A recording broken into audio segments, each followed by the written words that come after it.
So, guys, I might start in English because half of the crowd here comes from abroad, et l'autre moitié sont des gens d'ici avec qui donc on va se faire un coup en anglais, en français, on va se traduire nous-mêmes.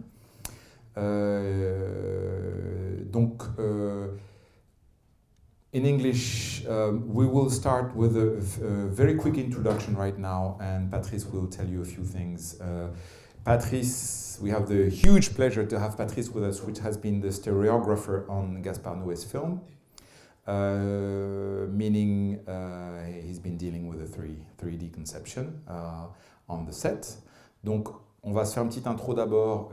On a avec nous Patrice Abol, qui a été le stéréographe sur le film de Gaspar Noé. Donc il va nous expliquer un peu comment ça s'est fabriqué du point de vue du relief, vu que c'est un film qui marque l'histoire du relief de manière importante, vu qu'on peut dire que c'est l'un des premiers véritables films d'auteur en relief.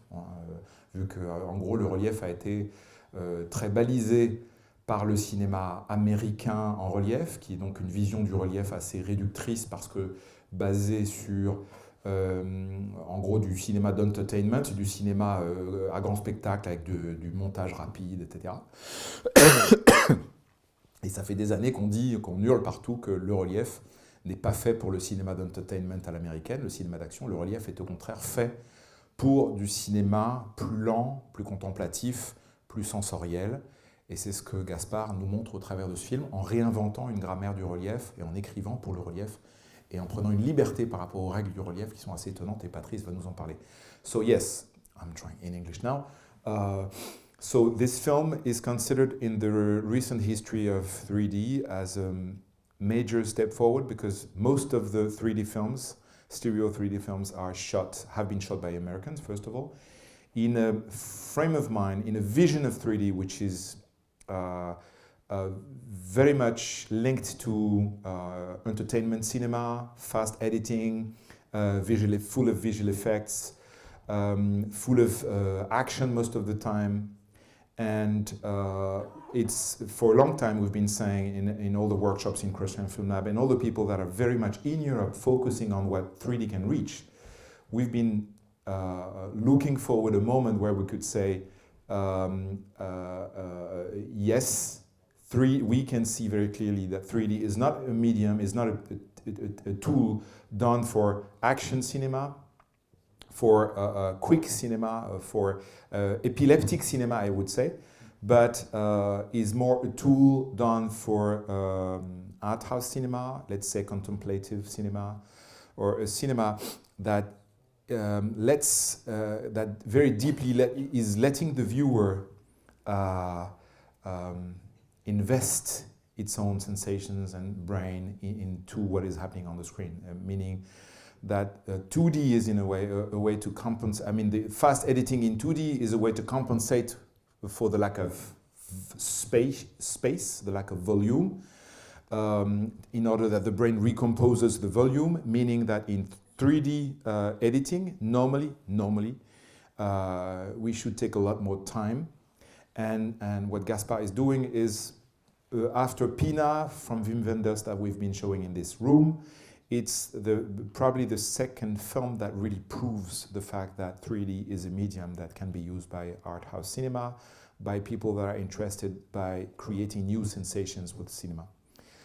Poetic sensations, let's say. So that's it. After this moment, we will have a moment of masterclass with Patrick where he will explain to us how they did it more in detail.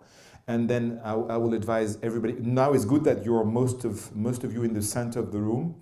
But for the masterclass, I will ask most of you to, as many as possible, that you can come forward in order to be closer to the conversation that we will have with Patrice.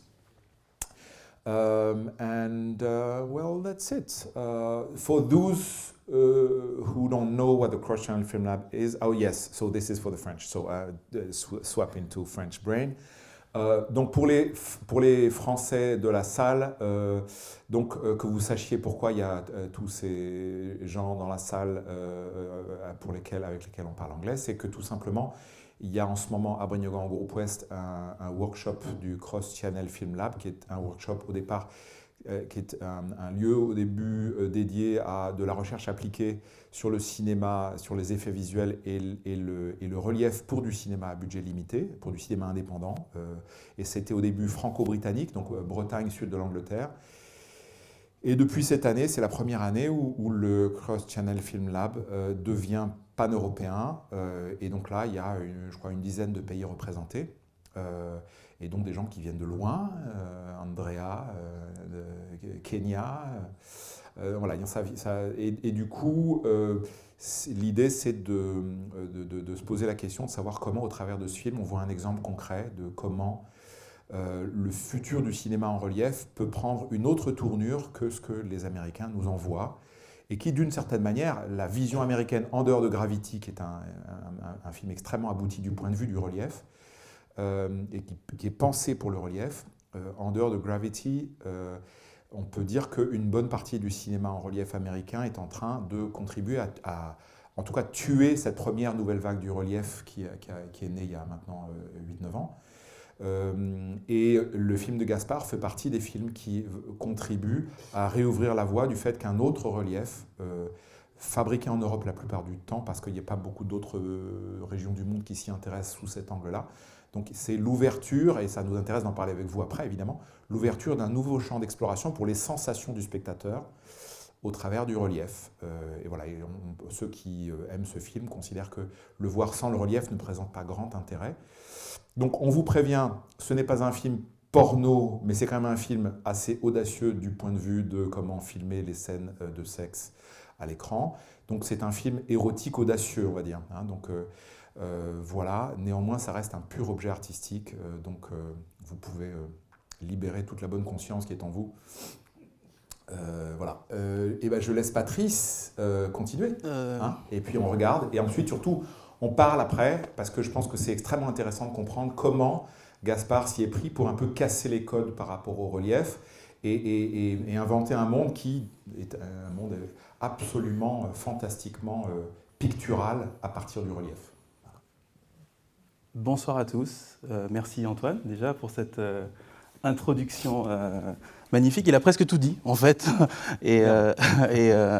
Voilà, donc on a souhaité, Antoine a souhaité m'inviter ce soir et moi j'en suis très honoré pour montrer aussi du cinéma d'auteur en 3D. Et tu l'as dit, c'est assez rare pour être signalé. Et nous, on est très fiers d'avoir fait ce film, même si les critiques ont été, on va dire, mitigées. Certains ont beaucoup aimé le travail de Gaspard, d'autres moins. On pourra en discuter après. On pourra aussi discuter du relief en lui-même, sans parler que de la stéréo.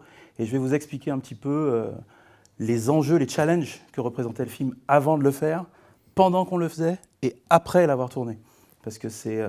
So Patrice is going to explain to us what kind of technical challenges have been faced during the making of the film, before, during, and after, post-production. In post-production, because as you know, that's better now, but shooting in 3D is not that easy. But that was more difficult 5 years ago. Now the technique and the camera that we used, the experiences of French stereograph, European stereograph, is even better now, and that's part of what I'm going to explain. The presentation of Antoine was perfect, so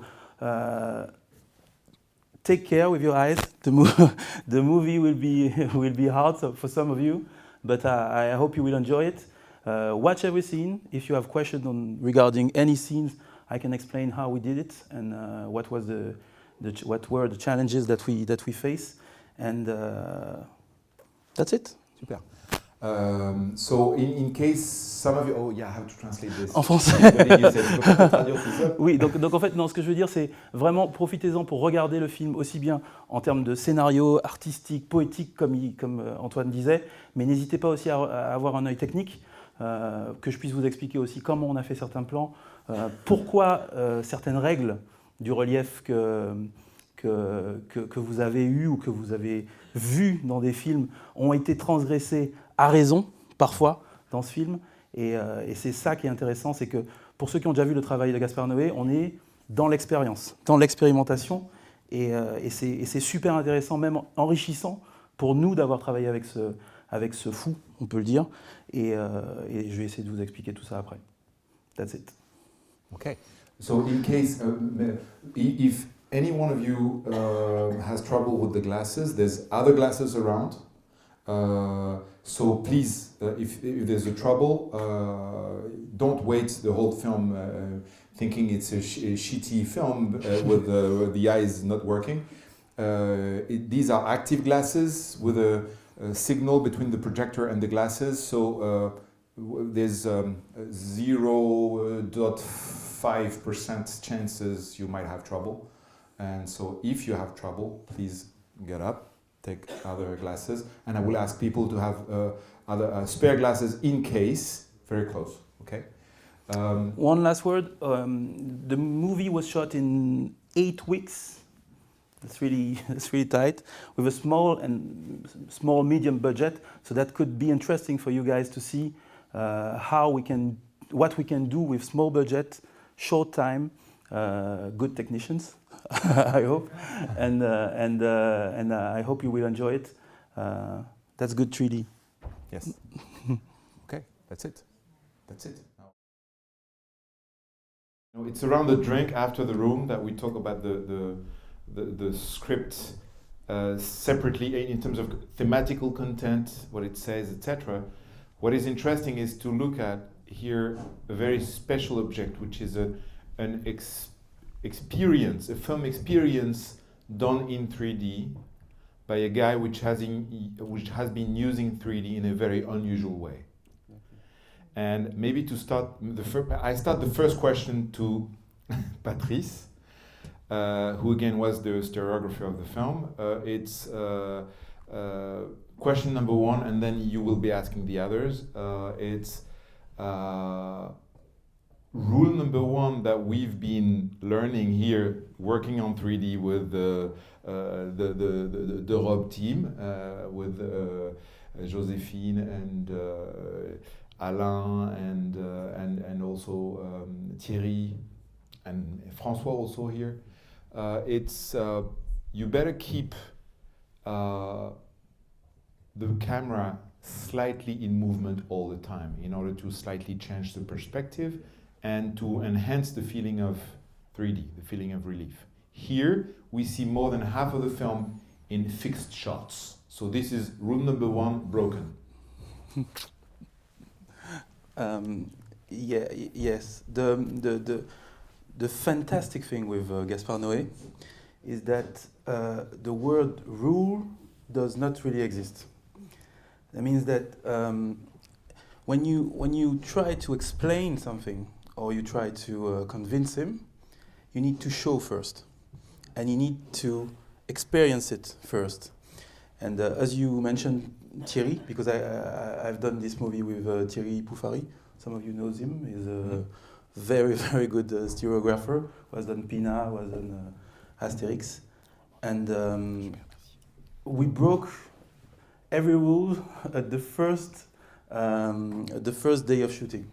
Means that, as you can see, the movie is shot with very low light. The lenses were always at maximum of iris. The camera is always fixed, and this is really interesting because what I really love on this movie was the preparation with Gaspard, because he is a huge fan of 3D. He has this project since a very long time, and he wanted to do it in 3D, and he wanted to see a lot of 3D movies before doing the movie. And he didn't want to do things that people love. He wanted to do his own experience, and that happens sometimes in the movie. But you will see if you have some specific shot who has disturbed you. For example, there are some specific shots that I don't really like, but that doesn't care for him because that's what he wanted to do, and to physically do something to you. For example, the last shot with the lamp. maybe Alex can say that, but it's just terrible for the brain. It's terrible to understand what happened there because there's a lot of light. There's a lot of you don't really feel what happened, but he really loved this shot, and he doesn't really care.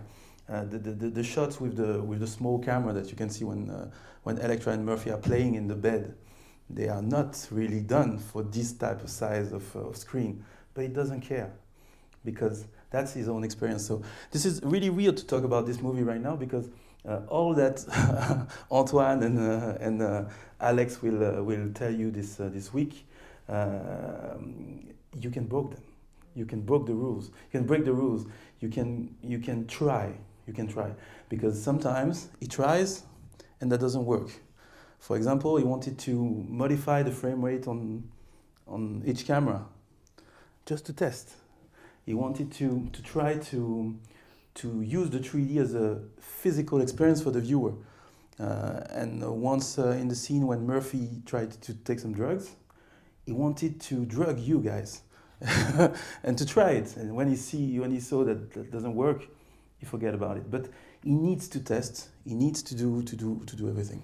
Stroboscopy, etc. He was trying that. He was trying that with the light. You probably won't believe me, but I swear it's true. When Gaspar came the first day to prepare the shooting, he has only one problem. Only one problem. He doesn't care about the money, about anything, even though they don't have a lot of money to do it.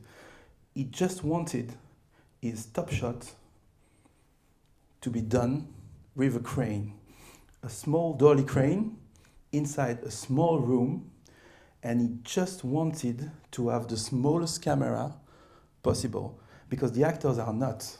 Only Murphy is a real actor. The two girls are not really actresses. So he didn't want to impress them with a big camera. And his only problem was the size of the camera. He doesn't really care how it works, the light, the camera, the rig. He just wanted to have something small to do a top shot because top shot is one of the master shots he wanted to do in the movie. And as you can see, some of them are really beautiful, like photography. And this is one of the other rules that we break in 3D because you don't have a lot of depth of field. When you hit the ground or you hit a bed with the top shot, people will say that doesn't really, it's not really interesting in 3D. But I have to admit that I was not completely in it. And when you look at the body, you can see what he wanted to do, and that works. We only use the same focal length on 90% of the movie. It was the 18 because he wanted to keep the. But he does it in all of his films anyway. In all of his films. So. I don't know if you have seen Enter the Void.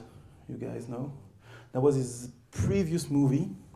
And in the intention letter, it was interesting because this movie is done in 2D, but respect all the rules of 3D. All the rules. The camera is always in movement. You have the light, you have everything. And I think Gaspar Noé wanted to do this movie also in 3D because he has this sensation. He wanted to use the 3D to express things. Generally, immersive sensations. Exactly. It seems to be an immersive cinema, even when it's Irreversible, really is an immersive film, even if it is a 2D film. So that's the type of top shots he really wanted to. He's a kind of architect of the picture because I forgot to introduce myself. But I'm not really in the cinema industry. I have a production company who does new technology shooting, and we most of the time work for commercials, for short movies. And when he came in the office to tell us that he wanted to work with us on this movie, we were just like really excited because I never seen those type of guy working, but. For a shot like that, for example, it can take hours hours to he's a very methodic guy, and sometimes you feel like it's too much, but that's exactly what you want to do, and that's very impressive to see him work. So did you do all the testing before? No. No, in fact, we did. Is that part of the 8 weeks? So that everybody No. hears your questions in the room. So did he do all the testing before the 8-week shoots, or would he test these type of No. things? First of all, and Alex probably will explain you that when you decide to do a 3D movie, the first thing is to prepare everything, and you need to choose your rig, you need to choose your team, you need to choose your camera, and the thing is that he wanted two things: top shots, and he wanted his Steadicam shot, because as you can see, the only movement part of the movie are done with Steadicam. And we needed to find a good solution to find a compact rig, compact camera, where Gaspar would be happy and where the DOP would be happy. And the DOP always want the best camera. He always want to have the choice to choose the frame rate, to open the iris, to do whatever he want to do. So we did 1 day of shooting because he needed to convince the producer. 1 day of shooting with other actors to do his top shot and to do Steadicam shot. The problem is, this is the camera we use to do the test. So this is a PS Technic rig. So when he saw the camera, he said, "Hell no, this is much too big." And the picture quality convinced everybody. So he decided to do it in 3D. They had the subvention of the CNC, thanks to the new technology CNC. So they decided to find to do it in 3D and to find a more compact camera, which is this one. So we go with this rig, and it's a little bit less compact, but still impressive. But that's part of the game in 3D. You need to have a little bit of size. But that was a real challenge for us also, because if you, as Antoine explained, you have a lot of movies done in 3D with landscape and actors and VFX, and this is one of the only one done not in studio but in a real apartment in small places. He really wanted to have a small team, which is sometimes people think it's really difficult to have a small team in 3D, but we were 6 during the sex scene. We had 10 days of sex scene at the same time, and more or less 20 during the shooting. That's his way of working because he's very weird. We can say that. He didn't want any monitoring on the stage. Means that even him doesn't look on the small screen of the camera, and us at the 3D we had the monitoring, but anyone else could see the scene. He didn't want anyone to see the scene. Everybody on the stage need to put his telephone in a box. No photos on the screen. That's his way of working, and this is good. What is more dangerous is regarding the post-production. He didn't want any laboratory to check the rushes because he wants to be the only one who check his rushes, which I think is a bit dangerous. But fortunately, we didn't have any type of big problem, so that was cool. Choose the camera, choose the rig. Yep. If you guys have technical question, I can also answer. Yeah, in some of the top shots, I think 1 or 2, we feel that the camera is not vertical, but a bit more on the axis, so you have a bit of perspective, and Yeah, that shot works much better, in my opinion. that's my opinion too. Because you have perspective, Yeah. and you feel that the camera is a bit over the edge, and so it was a compromise for him, or it's some shots that you were able to convince him that to add perspective is better? I don't know. I think I completely agree with you, and but you can't convince a director, and especially like him, and you know that's very, to me that's very good, because I understood that the stereographer can't be a director. The stereographer, and many stereographers want to be directors, but you can't. For example, if you have this example of the top shot on with the perspective, but all the shots with Murphy in the door when he's thinking and everything, we loaned a slider, because during the prep we realized that What is the slider? So that a slider, you know, to just to do a small traveling with the camera, and he realized during the preparation that everything that's going really smooth up to the actors gives you parallax and gives you the sensation of the 3D. And if you tell him that this is good, this is really good, he say this is really good, but we'll do it fixed. so that works. And I think the stereographer work is really to discuss, to speak, to understand what he really wants to do, and sometimes to he's the boss. So that's it. There is another shot that I was a bit disturbed with, but I don't know why. It's the shot in the restaurant, like the Chinese one with the big painting behind them. Yeah.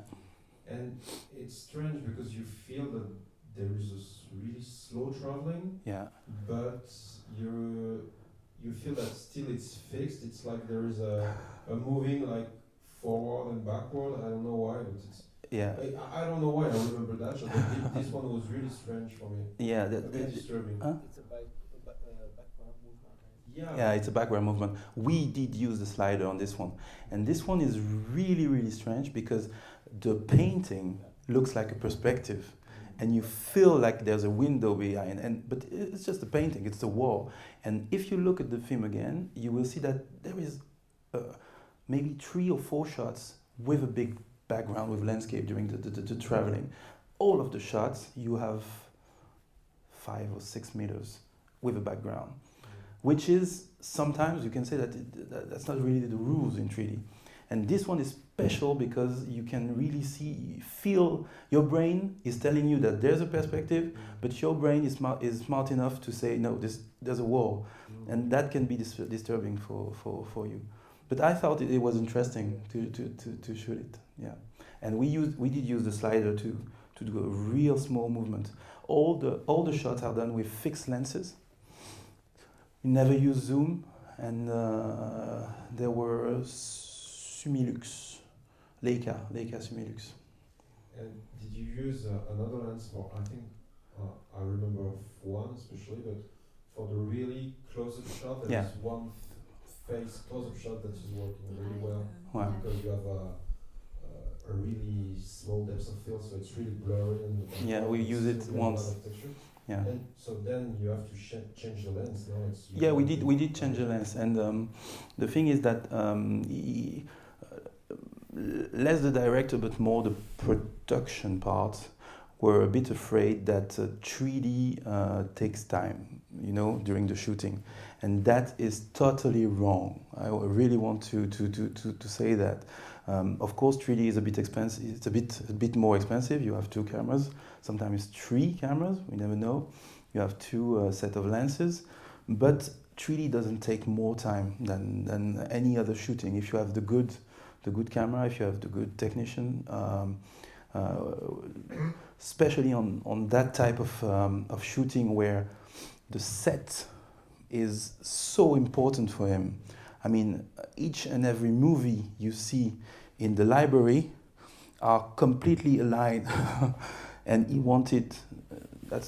You guys are directors, so maybe you know what he wanted to do, but every single detail is important for him. So we were ready always before the.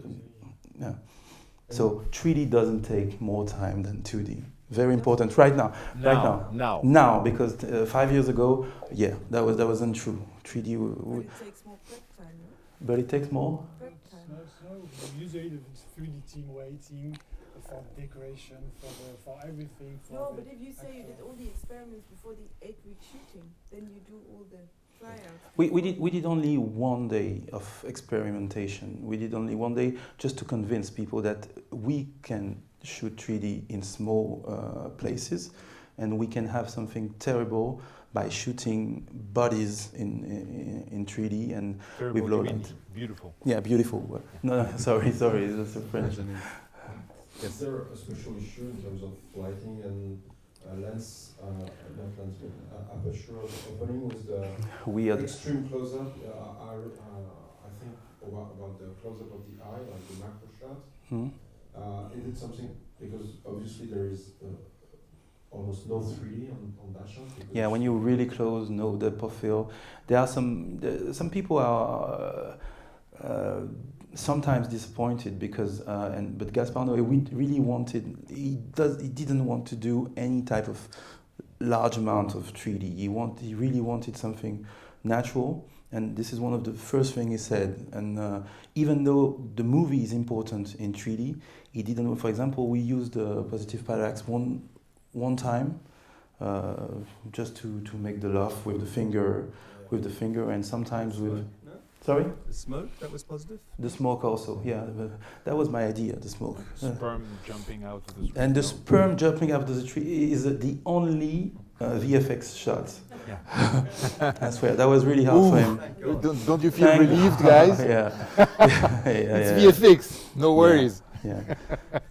So he asked what type of cameras do we use during the scene when they are together in the bed, which is completely different camera. So tu comprends l'anglais? Ouais. Yes. So that was a part shot with a small consumer camera, with a binocular camera, which you can find at Darty or La Fnac, and this is another rule completely broken, because those type of cameras are done to watch 3D on TV. So on this type of screen, your eyes completely diverge. So if you accept that, your brain is very good, very, very good. Because, but this is completely the type of shots, and he wanted to put that in the movie. It's very short, but for example, if you look at those type of picture on those screen during 10 minutes, you have a headache. That's really hard. But he wanted to change completely. As you can see, the quality of the camera is completely different. You don't have the same sensor, but he wanted those scenes to be really like an intimate part of their love story. Okay, one thing I saw in the film, I don't know if it's also a rule in 3D, but in the gallery, the paint gallery, for example, the use of you say, profondeur de champ, the Depth of field. Yes, the depth field, the use of it is quite amazing. Yeah. The perspective you can have when in the paint gallery, In- when she walks. Exactly. In the paint gallery, you have really something you can. It's very bold. It's also because of the elements. The depth of field is interesting there because the paint, the wall of the paint gallery are completely white, and we are here in a kind of atmosphere when your brain doesn't really catch the angle of the ground, the angle of the top, and you are just like that works pretty well in gravity, because you are completely in an unknown space for your brain, and you just feel the painting on the wall. That works pretty well. Also, I do agree with you. I would have maybe something else. Oh, yeah. There's a subject which I find really interesting. We all have heard a lot of things about how sound can help 3D films. and now with Dolby Atmos and sounds that come from the ground, from the sky, from wherever. And he's been choosing, it seems, to do a film in mono, not even stereo. That's it's what do you think? I can't say a lot. I just feel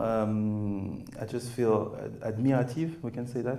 You admire. I really admire the sound guy, because as you can imagine, on those type of movie, he's not really invited on scene. He was completely alone, and I think 80% of his work were during the post-production. It's a bit odd sometimes. Yeah, completely. And also, to be honest with you guys, the girl, Aomi, the girl who played Electra, was completely sound post-production, yeah. So during the shooting, that was quite hard for him, completely, yeah. Who feels like asking for some more? Yep. I don't know if it's a stereography question, but the grammar where he cuts to black very briskly, like a blink. Yeah. Is that related to his conception of moving from one size of shot in 3D to another, or that's something else? There's two things there. He had this idea before he knew that the movie was going to be done in 3D. He wanted to give the viewers the immersive part by faking a eye blink. That's it. And after he watched a lot of 3D movies, especially after the Oz Magician, same thing. He realized that when you move from a 3D shot to another one, we use in post-production what we call the floating windows, and Alex will tell you more about that,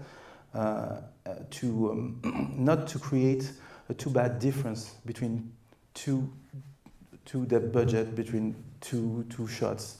And you realize that by using this blink, this dark picture, he had something very intense, and the whole movie was going to be done like that, except one scene, and that's interesting.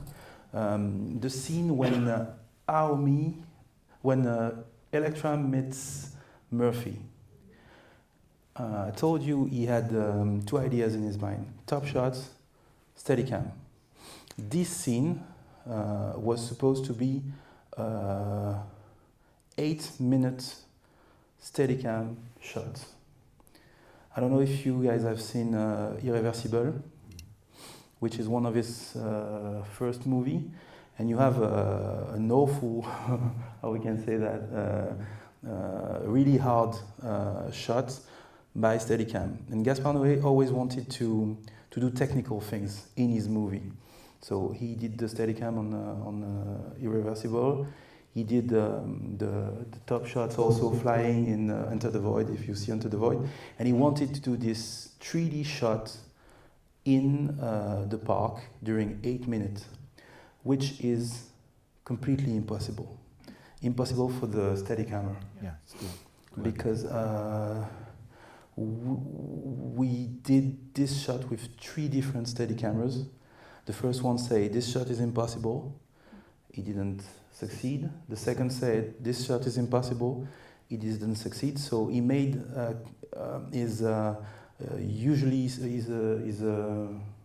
he made, how to say that in English? He has a friend who done the Steadicam shot on Irreversible, who lives in Brazil. So he took the ticket, make him come, and he say, those two guys can't do it, you can do it.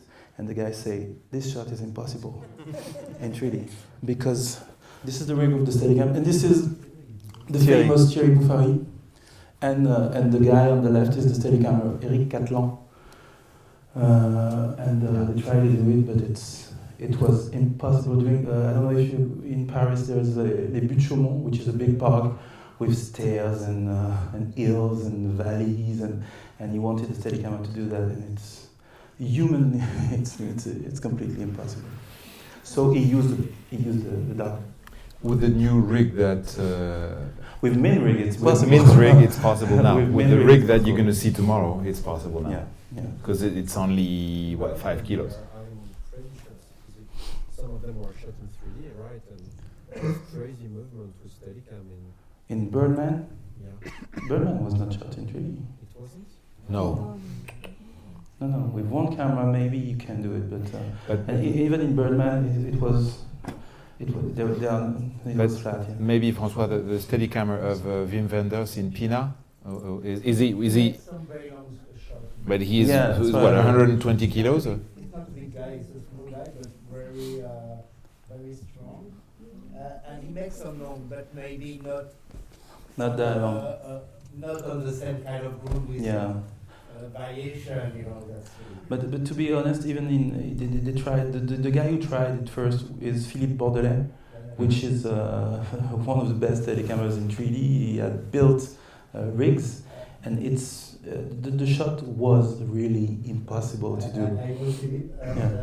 Yes. Yeah, the shot was really impossible to do because you have too much things, and he wanted the I understand Gaspar Noé things, but right now you can do it with rigged mins or maybe with a drone in 2 years. But with that type of cameras, we are close to 28 kilo. Yeah, but more the weight of the stem. Oh yeah, exactly. Yeah, 28 is just the rig. So. The rig and the camera. Question, well, for the stereoscopy, I think the work is very well done. Thanks. But I'm very surprised by the lighting. Yeah. Oh, And maybe we are. I didn't tell you one thing. Where's the screening? But No, that's the lighting where we are on the border. You can look into it. no, here, please, one thing. Here, I had a discussion with, where is he? Bernard,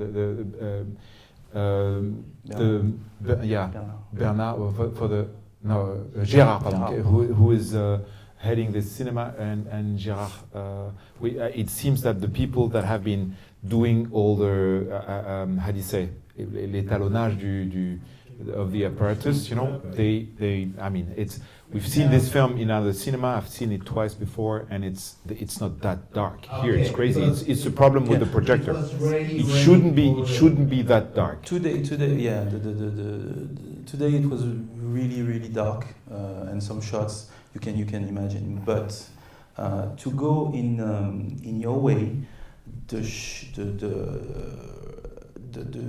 shooting, the DOP, which is Benoît Deby, used to do 3D with Wim Wenders, had a challenge on this one.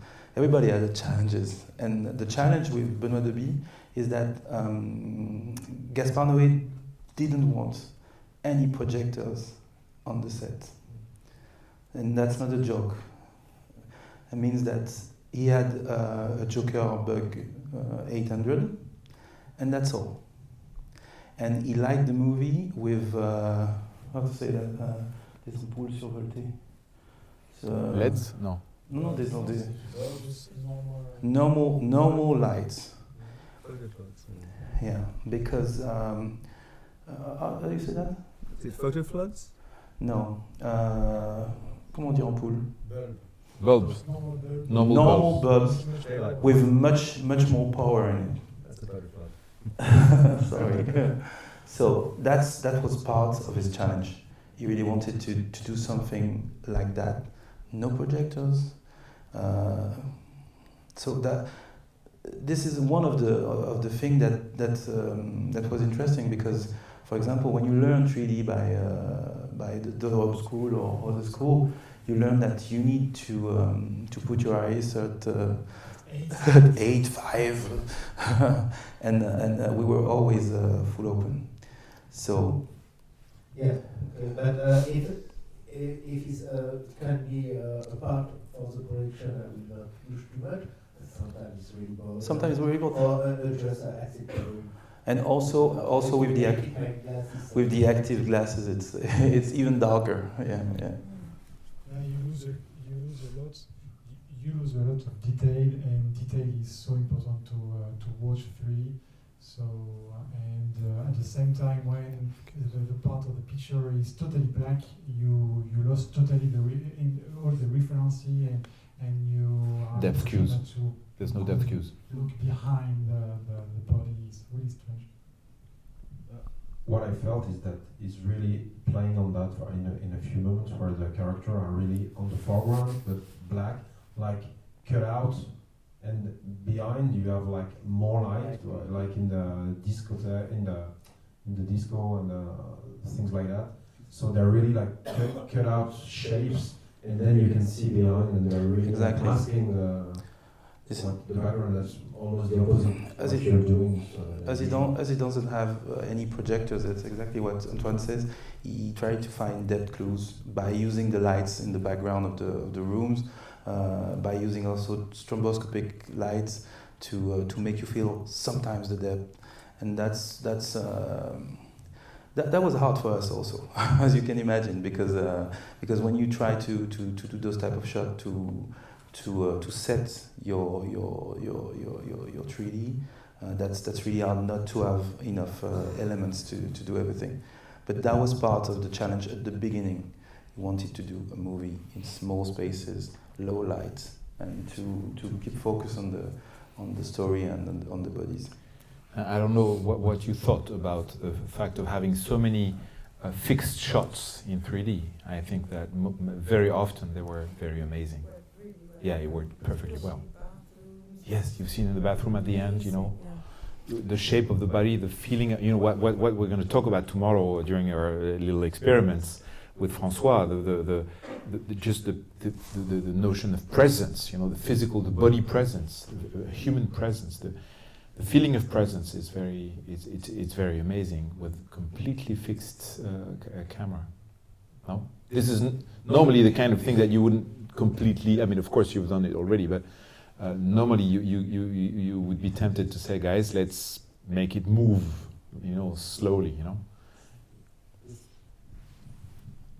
It's not an obligation, and the shot was so long that when you have moved your camera from 1 meter on the slider, what you come back.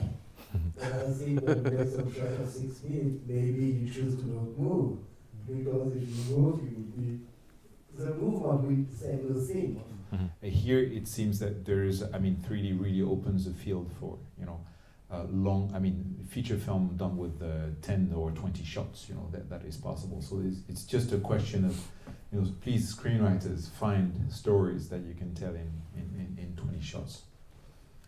One point is true. We have a rule to say that we need to move, and but maybe two things. Maybe we can move with iframe rate to don't lose the scenario, because when you move at the same time you start to have a motion blur or a big strobe. So that could be a program at the same time. So move here, but not a lot, and not too faster, or use iframe rate, for example, and so sometime to have to be calm, but to have time to see all the detail. Put a lot of detail in the scene, as for example in the bathroom. They use a lot of perspective line to accentuate 3D, and that could be some detail. Detail, and that's exactly that. Especially with the gouttes. The gouttes, yeah. The drops of water, which is really, really interesting to have the details of the drops. That specific shot was shot in 48, and that's part of the to have drop. To have the drops, yeah, exactly, because it gives you a movement more with less flicker, and that's better. And that was part of the choice of the camera, because for example, that's something you can't do with every camera right now. So that's why we decided to go on Red Dragon, the carbon version to be lighter, and to shoot in 4K, sometimes in 5K, sometimes in 2K. Yeah. Sorry, the image was of an Arri Alexa. The image was of an Alexa. Yeah. Oh, just that shot was a Red Dragon. Yeah. Be nice without any cable, you know, it look like much more So- sexy. Yeah. So this was with Nari. This is the configuration that shot the last Wim Wenders shot. We decided not to go on those one because the recorder, those are camera. You know the difference between a camera and a camcorder? Sure. So those are camera, means that you have a fiber going out. Mm-hmm. And Real Alexa behind.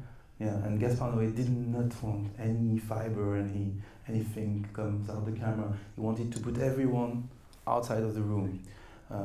So we go on those one, but those one are not the carbon one. The carbon are smaller. So we used this rig, Steadiflex, on with 2 carbon, and he had not fibers, but he had PNC cable. We win on this. So there you have the battery and you can record within a hard drive. Yeah. Okay. Yes. But you're going to see tomorrow, you can do much lighter. Add battery there.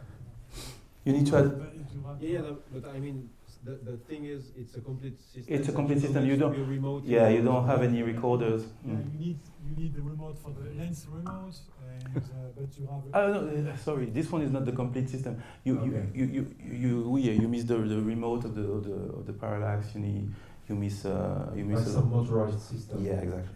But you don't need it to be plugged to an hard drive or to something. Exactly. You record inside the cameras. So you're pretty in a light Yeah. setup. Yeah. One thing important, I told you, there is no more time to set the 3D right now because people knows how it works. This rig especially is honestly, that was my first shooting with this rig. This rig is really, really cool. Even though you shoot 8 weeks, one of the best one.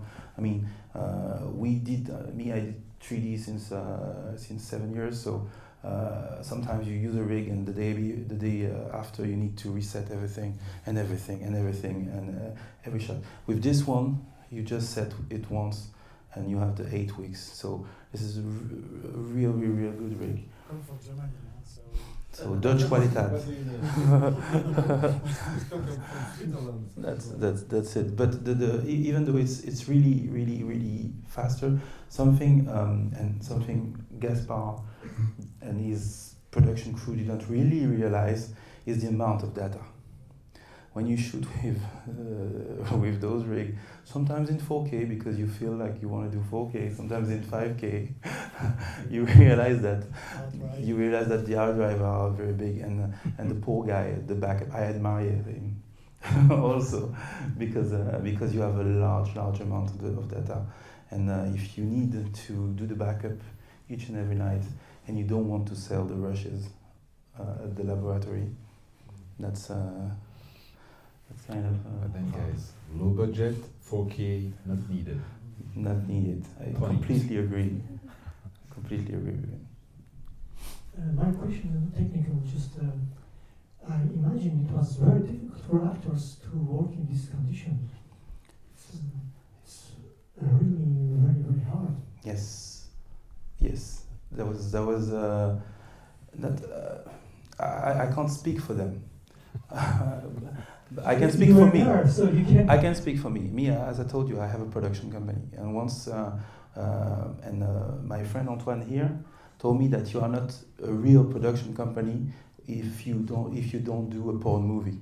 So I'm kidding. So to be honest, when Gaspar told us to come and do the movie, we were really excited. We were really excited because that's cool. That's really cool. We're going to do a good movie with Gaspar Noé, with sex in it. That's cool. But that's not really fun. It's not really funny at the shooting because first the actors are not real actors. Because as you can imagine, he wrote this scenario for Monica Bellucci and Vincent Cassel. He wanted to do this before irreversible, which is And they wanted to. But Monica's agent said, girl, if you That's want finished. to ruin your career, Mhm. you do this. So she had to say no. Exactly, and so I think it's hard for an especially unfortunately for an actress, to accept this kind of role, because you are she's now completely in those type of role. Even for the actor, which is a young American actor who had done some few roles, and now he's playing in the new Nicolas. What's the name of the guy who done Drive?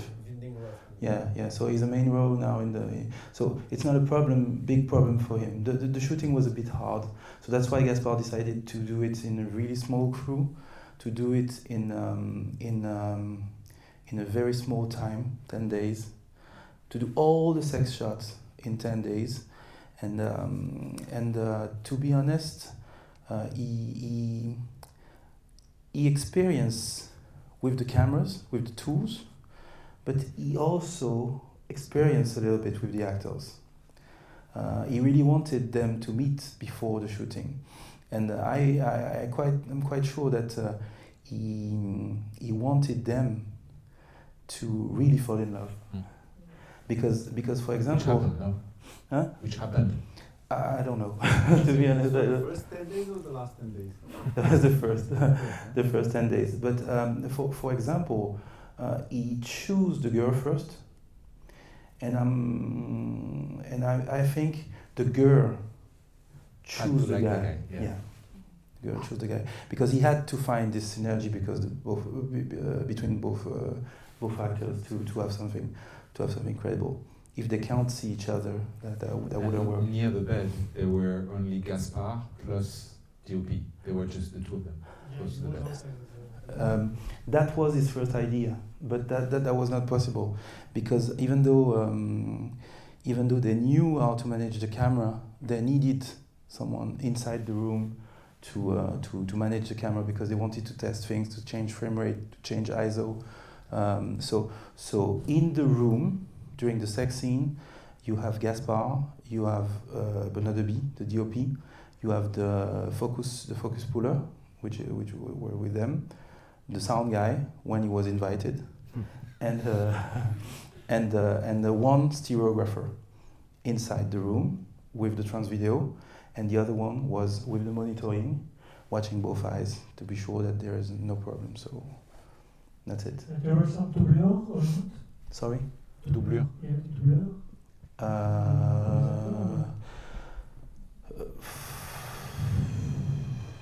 For when Gaspard plays the sex scene, yes. I'm not sure. You've seen that the head of the gallery is Gaspard Noé himself, right? Yeah. The guy called Noé, it's Gaspard with a wig. You have doubleurs on a really close shots. You have some. And the cop is played by Vincent Maraval, which is head of Wild Bunch, the big financiers of French cinema. Great actor. I mean, he ends, saying for your health, go to these places. It's a good cop. I know the guy is fine because we're still alive, we're still talking, and I think even though that's hard, that's part of the deal. You don't have any surprise when you read the first scenario. The very first scenario I received was 7 pages, and I feel like 7 pages. And he had the financial support. So nothing like the actress of Romance X of Catherine Breillat. You remember many years ago, and the girl wasn't. It wasn't planned that Rocco Siffredi would penetrate her in a scene, and that was, the manipulation of the female director. But here it was completely planned from the beginning. So yeah, everything was planned. They have a huge. There were no surprise on set, and that was part of the deal. They knew it. We were a bit afraid, to be honest, especially for the young one, because the blonde hair girl is 21. So it was just like, wow, she does that movie, and her boyfriend is watching. So that's it. But to be honest, I don't think it was very terrible. I'm not a psychiatrist, so but I don't think it was too hard for them. Yes, we have to stop. It seems. Yeah.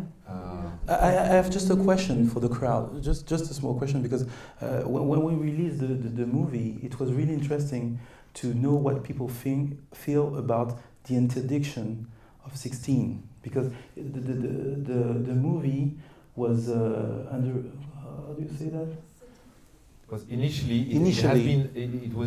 there has been a big debate in France whether it was allowed for people over 18 or over 16. So 16. Over 16, it's better for the release, of course.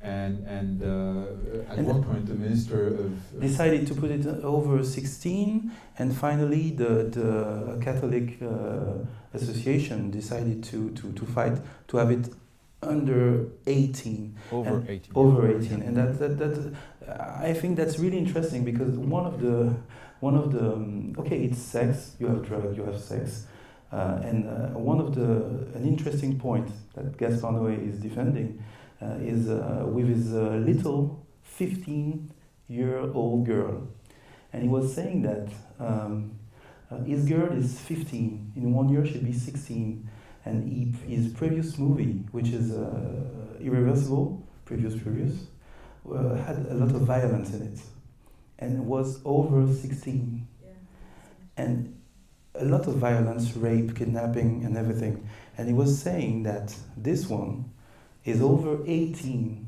because you have sex, and he wished that his little girl would never have to be kidnapped, rape, or violence, but he wished her to find a guy when she will fall in love and they have sex. And that was interesting, because he was just talking about a kind of hypocrisy in the way that we rate movies in France. I mean, in America, even worse.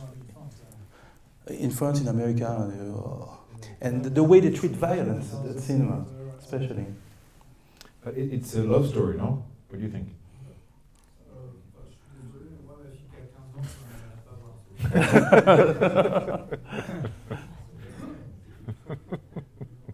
Mais ni irréversible d'ailleurs.